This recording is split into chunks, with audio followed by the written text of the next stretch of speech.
വിവിധ ആവശ്യങ്ങൾ ഉന്നയിച്ച് സ്വതന്ത്ര കർഷക സംഘം നിലമ്പൂർ കൃഷിഭവനിലേക്ക് മാർച്ച് നടത്തി. വനിതാ ലീഗ് ജില്ലാ പ്രസിഡന്റ് കെ പി ജൽസീമിയ ഉദ്ഘാടനം ചെയ്തു. ഒരു കർഷകൻ ക്ഷീണിച്ചു കഴിഞ്ഞാൽ തീർച്ചയായിട്ടും ആ ക്ഷീണം ഒരു കർഷകന്റേത് മാത്രമല്ല, നമ്മുടെ ഈ പൊതു സമൂഹത്തിന്റെ കൂടിയാണ് എന്നുള്ളതാണ് മനസ്സിലാക്കേണ്ടത്. ഒരുപാട് പ്രശ്നങ്ങളുണ്ട്.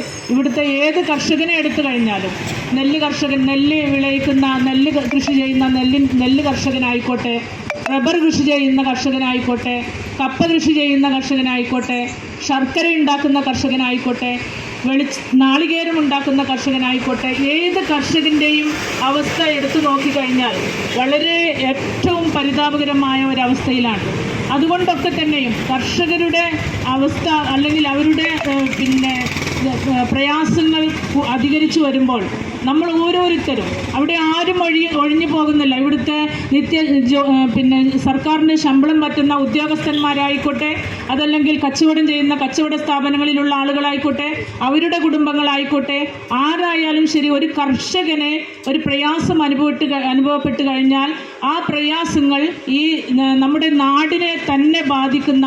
മുനിസിപ്പൽ പ്രസിഡന്റ് കുഞ്ഞാലൻ ഹാജി അധ്യക്ഷത വഹിച്ചു. സ്വതന്ത്ര കർഷക സംഘം നിലമ്പൂർ മണ്ഡലം general secretary Kunnumal Saithalavi, Muslim League municipal president Nanikutty Koomancheri, Youth League മണ്ഡലം president Shuhaib Munthu, Kannattil Babu, Kabeer Madathil, Rasheed soda, Shihabinni, Mumtaz Babu, O T. Naushad, Babu Mysore തുടങ്ങിയവർ സംസാരിച്ചു.